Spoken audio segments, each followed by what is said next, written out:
You are listening to chartingwealth.com's daily review for Tuesday, the 16th of October, 2018. We see stocks are down for the day. 20-year bonds down, also gold up. Let's jump first into the S&P 500. We see that we've started the week off with a strong down candle. Now, these are Heikin Ashi candlesticks. We'll have a special training at the end of this video, so you can hit that and learn what you need to learn about Heikin Ashi candlesticks. Only about 90,000 plus people have taken that training. Really well liked. I encourage you to listen to it if you've not already studied it.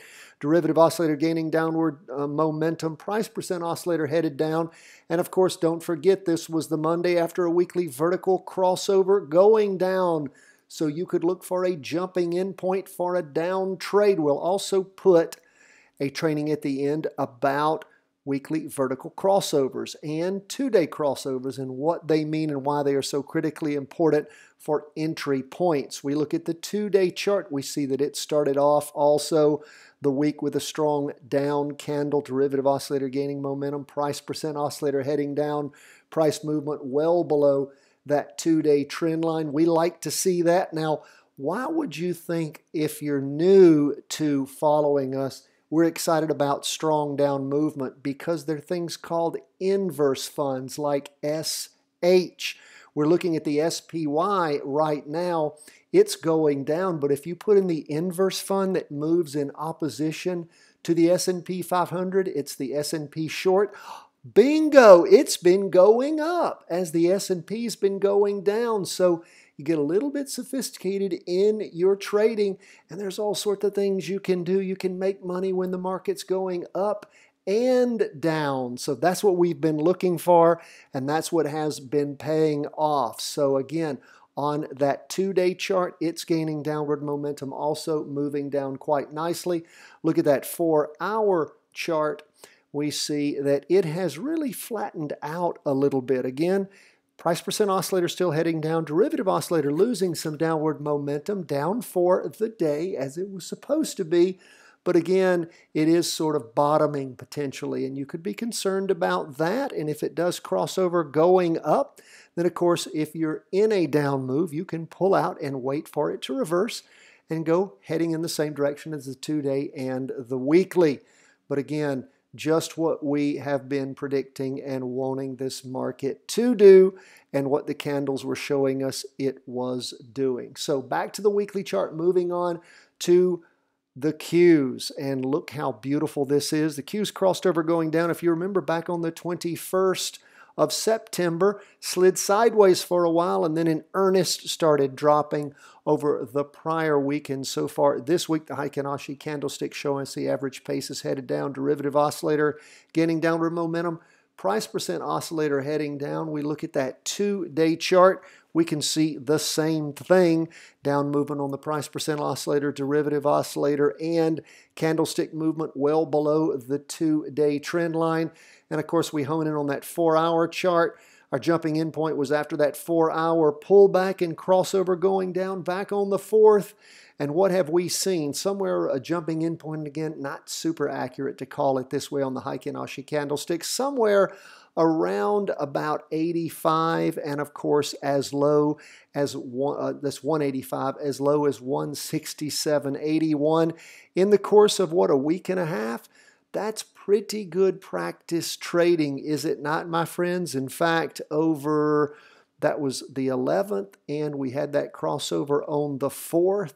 So again, just a few, not even a week's worth, hardly, of movement. That's the power of the weekly vertical crossover, going down, waiting for the key jumping in point and riding that train. And it has been beautiful. And again, we want you to practice this. We're not a stock calling service. We are not giving you any advice on actual trading.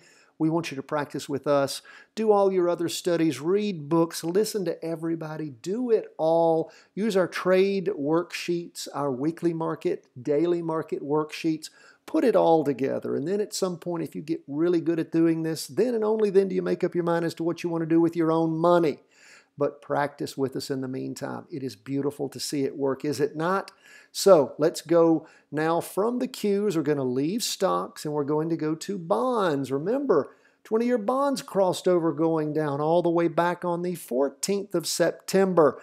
And this is the first week where we've seen a green up candle for the start of the week. Doesn't mean it's going to end that way. TLT was down for the day 0.04%, not much, but that average pace as the Heikin Ashi candlestick shows us something, does it not? Derivative oscillator still moving down slightly, price percent oscillator heading down on that weekly chart. We look at the 2-day. What do we see? It's pretty much flat, still heading down a little bit on the price percent oscillator, derivative oscillator losing downward momentum. We see that the Heikin Ashi candlesticks actually pushed through the 2-day trend line, still below the weekly. And we look at the 4-hour chart. What do you see? Well, remember, we told you to watch that bottoming. Some of you got out when it started to move up with some green candles. Some of you waited until things crossed over, going up on the 4-hour chart.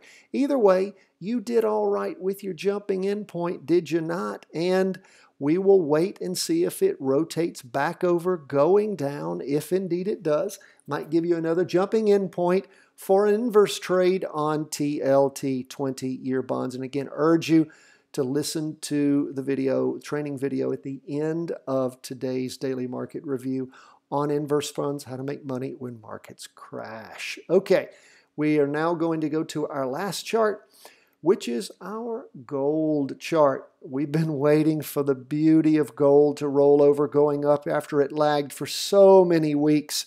We just kept waiting and watching. Is it going to bottom? And of course, it rotated over going up on a weekly vertical crossover going up back on the week ending the 5th of October.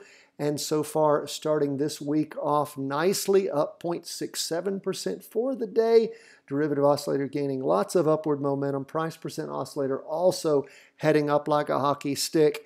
We see on the 2-day chart, huge booming movement, both in the Heikin Ashi candlestick, derivative oscillator, and the price percent oscillator. Things are looking quite nice there. And then we go to that 4-hour chart. What do we see? Well, of course, we had that 4-hour chart rotate over, going up on the morning of the 11th. And of course, it's pressed higher than that over the course of the day on the 12th, on Monday, what am I, the 12th? Monday the 15th, that was Friday the 12th. So again, things looking quite nice. Continue to watch. Only point of concern is we see the derivative oscillators lost a little bit of momentum as it did at the end of the day. Price percent oscillator still heading up. So keep your eye on that 4-hour chart. That's where we are as we end the day on Monday, go into Tuesday the 16th. If you've not purchased our book, there's a link here at the end of the program for that. Our book we're very proud of. We're in our 6th printing right now. You guys have helped support the channel by purchasing it. We so appreciate it. God bless you, my friends. All the best from the whole team here at Charting Wealth World Headquarters, and it's good to be back in the country. Thanks for bearing with us while we were traveling.